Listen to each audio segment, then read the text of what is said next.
Bismillahirrahmanirrahim. Rasulullah sallallahu alaihi wasallam bersabda, saya benar-benar tahu laki-laki mana yang paling terakhir keluar dari neraka. Berarti laki-laki yang paling terakhir keluar dari neraka. Saya tahu betul siapa ibunya. Saya benar-benar tahu siapa bapaknya, dan saya benar-benar tahu di mana dia. Artinya Rasulullah betul-betul seolah-olah sudah dikasih lihat oleh Allah, sudah dibacakan kepada beliau tentang autobiografi laki-laki yang paling terakhir keluar dari neraka.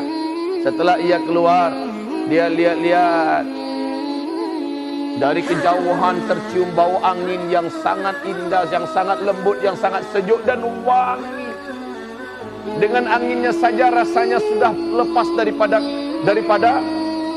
kepenatan dan kengerian azab sebelumnya. Maka dia pun mendekat, berjalan, mendekat ke arah sumber bau wangi yang maha indah. Setelah dia dekat, dia lihat ada pagar yang maha indah, tidak terbayangkan oleh kata-kata. Pagar itu bisa dilihat dari luar apa yang ada di dalamnya. Kemudian dari luar dia melihat pemandangan taman-taman yang maha luas dengan keindahan yang tidak terucapkan oleh bahasa manusia. Itu adalah taman surga, surga yang paling bawah, surga yang paling bawah. Surga itu ratusan lapis dan tingkatnya.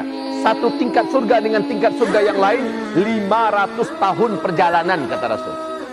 Tidak diberitahu 500 perjalanan kaki manusia, 500 tahun perjalanan onta atau kuda, 500 tahun perjalanan helikopter atau jet atau apa, nggak tahu. Pokoknya 500 tahun perjalanan jarak satu lapis surga dengan lapis surga yang lain. Jadi yang paling bawah ini orang. Dia lihat dari luar, ngiler dia, penuh nafsu, semangat betul, tapi malu untuk mendekat. Dia memohon, ya Allah izinkan hamba. Ngapain kata Allah? Hamba ingin mendekat, lihat-lihat, hamba ingin sentuh pagarnya. Silakan.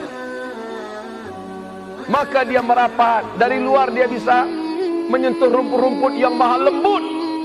Kaum muslimin yang kami muliakan, pemandangan yang butuh kalau kita mendapatkan pemandangan itu sudah berapa duit mau kita keluarkan demi bisa selfie-selfie di lokasi itu. Nah ini orang akhirnya memohon yang khusus, ya Allah, Engkau Maha Rahman, Engkau Maha Rahim, ya Allah, Engkau Maha Pengasih, Maha Penyayang. Dengan rahmat-Mu ya Allah, izinkan hamba masuk ke dalam surga. Masukkan hamba ya Allah, jangan hanya sebatas luar pagar. Maka Allah berfirman, hai hambaku, apabila aku masukkan engkau dengan rahmatku ke dalam surga ini, apakah engkau akan meminta permintaan yang lain? Tidak ya Allah, hamba janji, cukup hamba di taman-tamannya saja. Hamba akan bermain-main di rumput-rumputnya. Hamba akan berlari-lari dari satu pemandangan taman kepada pemandangan taman yang maha indah di dalam surgamu ini. Cukup ya Allah, hamba janji takkan minta lagi yang lain. Ketika Allah masukkan dia, Rasulullah bersabda, inilah nafsu. Ketika dimasukkan, setelah dia mencoba melangkah dan tidak pernah puas dia melangkah, tidak pernah capeknya dia, karena orang kalau sudah masuk surga pantangannya tidak akan pernah keluar dari beda kalau masuk neraka ada harapan keluar dari neraka, tapi kalau masuk surga pasti tidak akan keluar. Dia udah tahu banget itu. Maka ketika dia sudah masuk dia udah merasa aman. Cuma masalahnya nafsunya bergelora. Dia lihat ada rumah-rumah maha indah, rumah-rumah, ya jangan dibayangkan rumah-rumah kayak kita ini. Coba lihat, search di Google, lihat rumah-rumah mewah yang ada di India, yang ada di Hollywood, yang ada di mana-mana. Itu nggak ada level apa-apanya dibandingkan kakus daripada surga. Dan di surga nggak ada kakus ya.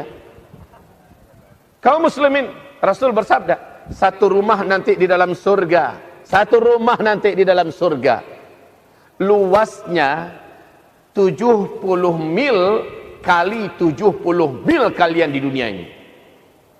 1 mil 1,5 kilo saja. Maka 70 mil kali 1,5 kilo maknanya 105 kilometer. Itu baru bangunan rumah. Pernah lihat nggak di bumi ada rumah sebesar itu? Di sini kuncinya dikunci terlebih dahulu oleh Rasulullah. Ma la ainun ra'at wala udhunun sami'at wala khatara ala qalbin bashar. Telinga tidak pernah mendengar, mata melihat, tidak terkhayalkan oleh raja-raja khayal di bumi ini seperti apa indahnya yang ada di dalam surga. Rumahnya saja 1 kilometer, 105 kilometer kali 105 kilometer. Itu baru rumah. Dari apa dibuat rumah?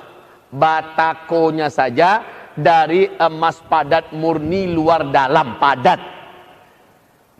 Emas. Semennya dari yakut dan zabarjat. Interiornya, hiasan-hiasan dindingnya, seandainya 1 berlian atau 1 butir batu mutiara yang nempel di dinding rumah orang beriman di dalam surga dilepas. Bumi dengan segala kekayaan yang ada di laut, kekayaan yang ada di darat, kekayaan yang ada dalam perut bumi, semua pulau-pulau yang ada di bumi dijual. Kalau perlu orang-orang yang hidup di bumi dijual semuanya. Belum akan mampu membeli 1 butir batu mutiara berlian yang nempel di dinding rumah orang yang beriman di dalam surga. Allahu Akbar. Kaum muslimin, dari jauh laki-laki ini melihat rumah-rumah nan maha indah. Ditambah dia lihat dari jauh anak-anak kecil yang menarik. Apalagi lalu lalangnya bidadari.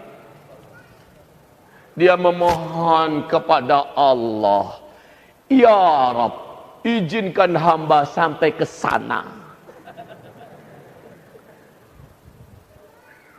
Bukannya dia bosan main-main di taman, Pak. Tapi kan permintaan pertama hanya sebatas masuk dan di taman-taman aja jadilah.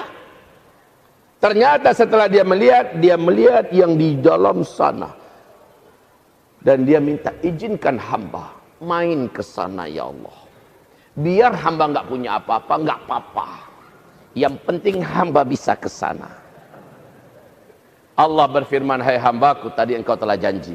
Engkau takkan minta lebih daripada engkau masuk saja. Ya Rabb, engkau maha pengasih, engkau maha penyayang. Dengan rahmatmu please deh, ya Allah, masukkan hamba. Maka Allah subhanahu wa ta'ala, kata Rasulullah tersenyum. Allah persilakan, masuk kamu. Jalanlah dia, keliling-keliling. Enggak ada capeknya. Semua yang nampak halal ya Allah, halal, halal, garap, makan. Setelah dia keliling-keliling, ada keinginannya pengen punya 1 rumah. Rumahnya segede itu. Sementara dia minta gubuk, jadilah ya Allah. Mana ada gubuk dalam surga? Allah akhirnya berfirman, hai hambaku, sekarang aku berikan kepadamu permintaan ini, dan ini yang terakhir. Jangan minta lagi ya.